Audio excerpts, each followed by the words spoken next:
أكثر من 1500 طفل يتيم ويتيمة في رعاية كاملة في مدارس العتبة الحسينية المقدسة. الرعاية الأبوية اللي يتبناها السيد السيستاني دام ظله وممثل المرجعية سماحة الشيخ الكربلائي برعاية تامة وكفالة تامة لجميع الأيتام. تحتوي مدارس الأيتام على قاعات متطورة جدا وحديثة من أجل الرصانة العلمية والأكاديمية للطالب والطالبة في مدارس الأيتام في كربلاء المقدسة.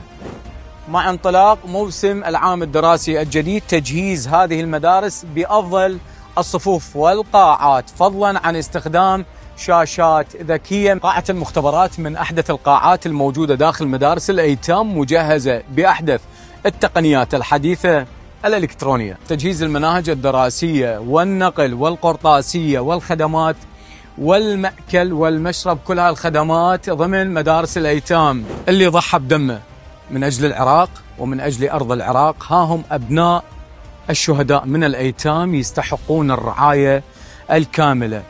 فهنيئا لمن يكفل الأيتام، فهنيئا لمن يرعى هؤلاء الأيتام، فهم أمانة لدينا وسيكون لهم مستقبل بإذن الله تعالى في مدارس الأيتام في العتبة الحسينية المقدسة.